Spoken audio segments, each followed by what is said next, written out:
Hello guys, I am कशिश। जैसे कि आपको पता है क्लास 9 की साइंस की सीरीज़ स्टार्ट हो चुकी है। जिन लोगों ने वो वीडियो चेकआउट नहीं किए तो प्लीज़ जाके चेकआउट कीजिए। चैप्टर नंबर 4 और चैप्टर नंबर 10 की वीडियोस अपलोड हो चुकी हैं। कम से कम चैप्टर नंबर 4 की स्ट्रक्चर ऑफ एटम और चैप्टर नंबर 10 ग्रेविटेशन के पार्ट्स आ चुके हैं। तो जिन लोगों ने वो वीडियोज़ नहीं देखे हैं तो प्लीज़ जाके आप लोग वीडियो चेक कीजिए, उनको लाइक कीजिए, चैनल को सब्सक्राइब कीजिए और बेल आइकन को प्रेस ज़रूर कीजिए। जिसको भी जहाँ भी डाउट या प्रॉब्लम है प्लीज़ अपना डाउट या प्रॉब्लम कमेंट बॉक्स में आप लोग मेरे साथ शेयर कर सकते हैं।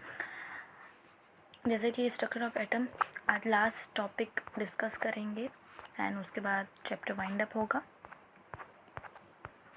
चैप्टर वाइंड अप करेंगे 4.6 आइसोटोप्स। आइसोटोप्स क्या होता है?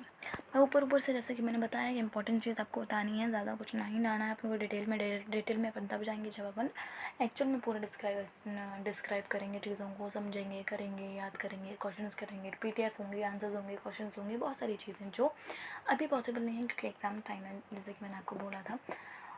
तो और उन लोगों के लिए स्पेशली ये वीडियोज़ है जो उन लोगों के अभी एग्ज़ाम चल रहे हैं या फिर जिनके हो चुके हैं, तो उनके लिए भी हैं कि जिन लोगों ने 9th में नहीं पढ़ पाया है कुछ और उनको ऐसा है कि उनको याद नहीं है कि 9th में उन्हें क्या थोड़ा बहुत रह गया है, उन्हें एक्सप्लेन नहीं किया, समझ पाया अच्छे तरीके से सारी चीज़ें, तो वो 10th में जाने से पहले अपने जो 2 महीने के उनके जो हॉलीडेज़ हैं, उनके समर वेकेशंस हैं, उनमें वो इन वीडियो को देखें और जितना हो सके अपनी 9th के स्टडी को अपने अंदर एब्जॉर्ब कर पाए, उनको समझ पाए, क्योंकि उनसे क्या होगा, जो 9th का थोड़ा बहुत भी उनको समझ में आएगा उससे उनको 10th में हेल्प होने वाली है बहुत ज़्यादा। तो प्लीज़ जो बच्चे 9th में नहीं थोड़ा बहुत कर पाए हैं या फिर थोड़ा उनका मिस हो गया है चीज़ें, तो वो चैप्टर मैं यहाँ पे अपलोड कर रही हूँ, तो प्लीज़ आप लोग वो वीडियो जाके चेक कीजिए। ज़्यादा डिटेल में नहीं है बट उतना है कि आपको 10th में डेफिनेटली हेल्प होने वाला है, आने वाले क्लासेस में भी हेल्प होने वाला है डेफिनेटली। मतलब मैंने इतना भी ऊपर से नहीं समझाया है कि आपको बिल्कुल समझ में ना आए या फिर आपकी हेल्प ना हो पाए, आप क्वेश्चन अटैम्प्ट ना कर पाए, ऐसा बिल्कुल नहीं है। आप सामने वाले को भी एक्सप्लेन कर सकते हैं इस वीडियो को समझने के बाद। तो आप वीडियो देख सकते हैं और वीडियो को लाइक ज़रूर करिएगा और ख़ुद भी देखिए, लोगों को भी बताइए कि ऐसा ऐसा है, तो दूसरों को भी दिखाइए। आप खुद की हेल्प तो कर ही रहे हैं, साथ में दूसरे की हेल्प भी करेंगे तो ज़्यादा अच्छा होगा। तो आगे देखते हैं। जैसे कि आज आइसोटोप्स पढ़ना है अपन को, तो 4.6 isotopes in a nature number of atom. देखिए ये आप खुद रीड करिएगा, मैं इसका जो मेन है हिंदी मतलब मैं आपको एक्सप्लेन कर देती हूँ। आइसोटोप्स क्या होते हैं? इसकी जो एटॉमिक नंबर होता है, क्या होता है एटॉमिक नंबर, जैसे कि मैंने आपको लास्ट वीडियो में बताया था एटॉमिक नंबर और मास नंबर के बारे में। तो जिन लोगों ने वो वीडियो नहीं देखी तो प्लीज़ वो वीडियो जाके देखिए, structure of atom part 10। And उसके बाद फिर ये 11 पार्ट है जो मैं आज अपलोड करूँगी। तो आपको ये वीडियो देखने से पहले आपको वो पार्ट 10 देखना पड़ेगा, जिससे आपको ये वीडियो ज़्यादा अच्छे तरीके से समझ में आएगी। तो मैंने उसमें अच्छे तरीके से एक्सप्लेन किया एटॉमिक नंबर और मास नंबर, तो प्लीज़ वो वीडियो जाके चेक कीजिए, ठीक है।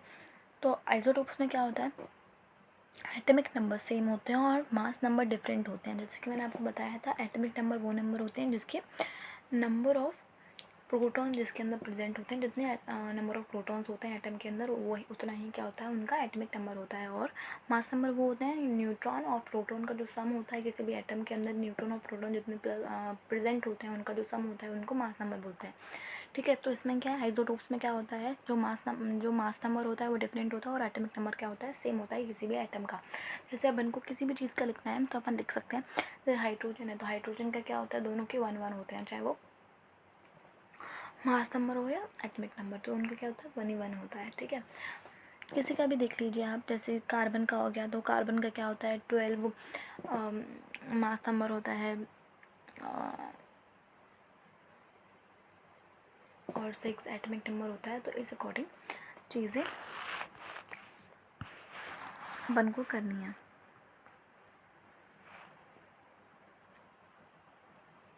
ठीक है। काफ़ी सारे एग्जांपल्स हैं, कार्बन क्लोरीन जो मैंने 18 एलिमेंट्स बताए थे उनको एटम की तरह कंसीडर करेंगे। मैंने आपको बोला था इनको याद कीजिए, इनको प्रैक्टिस कीजिए क्योंकि वो बहुत इंपॉर्टेंट है। इनफैक्ट आने वाली क्लासेस में भी आपके हेल्पफुल होने वाले हैं। तो आइसोटोप्स में क्या है, सिंपली आप एक चीज़ याद रखिए, number of atom of some element have been identified which have the same atomic number but different mass number. For an example, take the case of hydrogen atom. आप हाइड्रोजन का ले सकते हैं, कार्बन का ले सकते हैं, बोरॉन, लिथियम, जिसका लेना चाहें उसका ले सकते हैं। आपके पास टेबल अवेलेबल है, मैंने आपको वो टेबल बताई थी। वो टेबल अवेलेबल है आपके पास, तो प्लीज़ उस टेबल पे जाके चेक कीजिए। 18 एलिमेंट है, मतलब 18 एटम है, तो आप उनके number of electron, number of proton, सारी चीज़ें देखिए, उनको याद करने का ट्राई कीजिए और उनके उनमें से मास नंबर निकालिए, उनके एटमिक नंबर निकालिए किसी भी एटम या किसी भी एलिमेंट के। उसके बाद उसमें आइसोटोप्स देखिए कि हाइड्रोजन का आइसोटोप्स क्या है, कार्बन का क्या है, आप उसको उस तरीके से आप देख सकते हैं। तो क्या आइसोटोप्स क्या होता है, मतलब एटॉमिक नंबर क्या होते हैं, सेम होते हैं, और मास नंबर क्या होता है, डिफरेंट होते हैं। किसमें, आइसोटोप्स में number of atom of some elements have been identified which have the same atomic number but different mass number। ठीक है, काफ़ी सारे एग्जाम्पल यहाँ पे प्रेजेंट है, तो आप वो जाके चेक कीजिए, ज़्यादा डिटेल में मैं नहीं जाऊँगी। जल्दी जल्दी वीडियो को कंप्लीट करते हैं, चैप्टर को कंप्लीट करते हैं, जिससे अपन नया चैप्टर स्टार्ट कर पाए। ठीक है, तो आइसोटोप्स में इतना ही है कि सेम एटॉमिक नंबर होते हैं और डिफरेंट मास नंबर होते हैं। आपसे डेफिनेशंस पूछी जाएंगी, तो आप डेफिनेशन में सिर्फ इतना ही लिखिए कि a number of atom of some element have been identified which have the same atomic number but different mass number. For an example, आप हाइड्रोजन का एग्जाम्पल लिख सकते हैं, कार्बन का एग्जाम्पल लिख सकते हैं, क्लोरीन, बोरोन, जिसका आप एग्जाम्पल लिखना चाहें उसका एग्जाम्पल यहाँ पे प्रेजेंट है, आप उनमें से चेक कीजिए और उनका एग्जाम्पल लिख लीजिए। बस इतना ही आएगा। 2 या 3 नंबर का, मुश्किल से 1 या 2 नंबर का आपको एक क्वेश्चन आएगा, तो आपको ज़रूर लिखना चाहिए। इनफ होगा आपके लिए ये। उसके बाद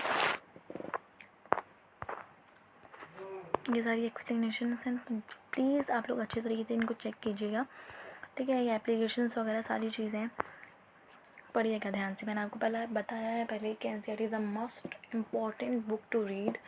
आपको बहुत ज़्यादा डेप्थ नॉलेज आपको सिर्फ एनसीईआरटी ही दे जाएगी, किसी अनदर बुक की आपको ज़रूरत ही नहीं पड़ेगी किसी भी कंपटीशन एग्ज़ाम के लिए। मतलब मेनली ज़रूरत पड़ती है बड़े बड़े कंपटीशन एग्ज़ाम्स के लिए अदर बुक्स की, but mainly NCERT is a full of, जैसे कह सकते हैं उसमें काफ़ी सारी चीज़ें हैं समझने के लिए, याद करने के लिए, बहुत सारा डेप्थ में लिखा हुआ होता है, स्पेशली 9th 10th 11th ये सारी चीज़ें। तो एनसीईआरटी पढ़ना ही चाहिए। मैं आपको रिकमेंड करूँगी कि एनसीईआरटी आप डेफिनेटली रीड कीजिए। डेली का आपको 1 पेज मिले, 2 टॉपिक मिले, 3 टॉपिक, आप जितने रीड करना चाहें आप उतने कर सकते हैं, बिकॉज उसमें आपकी बहुत हेल्प होने वाली है। आपके क्वेश्चन आंसर्स, आपके आंसर्स लिखने की प्रैक्टिस बहुत अच्छे से हो जाएगी। आप आंसर जो लर्न करते हैं उनमें आपको बहुत हेल्प होने वाली है, आपको लिखने में बहुत हेल्प होने वाली है, आपको लर्न नहीं करने पड़ेंगे, आप अपने आप से लिख पाएंगे। और मैं आपको एक चीज़ और बता दूँ, चैप्टर कंप्लीट करते करते आप ना जितना भी अपने मन से लिखना चाहें ना वो लिखें, बुक को रीड करें। बुक में से रीड करने के बाद आपको खुद रियलाइज़ होगा कि येस कि मैं खुद लिख सकता हूँ। इस पर मैम ने जो लिखा है या फिर किसी टीचर ने आपको रिकमेंड किया है आंसर्स, आपको अगर लग रहा है कि ये थोड़ा डिफ़िकल्ट लैंग्वेज है या फिर हम इसको नहीं लिख सकते या फिर कुछ भी इशू हो रहा है, तो आप अपने अपने अकॉर्डिंग चीज़ें लिखिए। उसके बाद अपने टीचर को कंसिडर करवाइए कि यार मैम, हाँ ये चीज़ मैंने लिखा हुआ है, आपका थोड़ा सा लैंग्वेज मेरे को प्रॉब्लम हो रहा था, मैंने ये अपनी मर्ज़ी से लिखा है, मैंने बुक में से थोड़ा सा करके लिखा है अपने अकॉर्डिंग, आप एक बार इसको चेक कर लीजिए, क्या ये मैं इसको एग्ज़ाम्स में लिख सकता हूँ। तो मैम भी खुश होती हैं बच्चों से कि येस, मतलब बच्चों ने खुद से ट्राई किया है, तो वो भी आपको हाँ बोल देंगे, यस बोल देंगे एग्ज़ाम्स में वो आंसर लिखने के लिए, और वो आंसर आपके लिए इजी होगा करना, क्योंकि वो आपने एक तो खुद से लिखा है, तो आपको लर्न करने की नीड नहीं होगी आपको, क्योंकि खुद से लिखा है तो आपको याद तो हो गई, समझ में आया हुआ होगा, सारी चीज़ें होंगी, तो आपको आने वाले क्लासेस में बहुत हेल्प होने वाली है इस टेक्निक की कि आप बुक रीड करेंगे, आप अच्छे तरीके से टॉपिक्स को समझेंगे, आप अच्छे तरीके से खुद से उसको लिख पाएंगे, और फिर आपको किसी की नीड नहीं होगी। ठीक है, तो बहुत हेल्प होने वाली है। तो प्लीज़ आने वाली क्लासेस में आपको इस चीज़ का बहुत ध्यान रखना है। आप 9th में 10th में जाने वाले हैं, तो प्लीज़ अच्छे से ध्यान रखिए, बुक को रीड कीजिए, जिससे आपकी जो क्वेश्चन थ्योरी वाले क्वेश्चन जो होंगे वो इजी वे में सॉल्व होना स्टार्ट हो जाएंगे। एंड मेन थिंग कि मैं अब पढ़ाने वाली हूँ 4.6.1 आइसोबार्स क्या होते हैं वो देखते हैं। तो let us consider 2 element, calcium atomic number 20 and वो argon atomic number 18. The number of proton in these atom is different, but the mass number of both these elements is 40. That is, the total number of neutrons is the same in the atomic of the pair of element. Atoms of different elements with different atomic number which have the same mass number are known as isobars. इसमें कुछ नहीं है, ये सब आप खुद read कीजिए, मैंने कि आपको जैसे बताया। इसमें क्या है, जैसे आइसोटोप्स में क्या था, सेम एटॉमिक नंबर था और मास नंबर डिफरेंट था। अब इसमें वही चीज़ अपोजिट है। आइसोबार्स में क्या है, जो एटॉमिक नंबर है वो डिफरेंट है और मास नंबर है वो सेम है। क्या, atomic atoms of different elements with different atomic numbers which have the same mass number are known as isobars. तो आइसोबार्स में क्या ही है कि जो एटॉमिक नंबर है वो डिफरेंट है और मास नंबर क्या है, सेम है। एग्जाम्पल्स भी इसमें मेंशन है, तो आप लोग प्लीज़ चेकआउट कर लीजिएगा। और एक बार फिर से मैं बता देती हूँ, इसमें आइसोबार्स में क्या होता है, जो एटॉमिक नंबर होते हैं वो डिफरेंट होते हैं, मास नंबर होते हैं सेम होते हैं।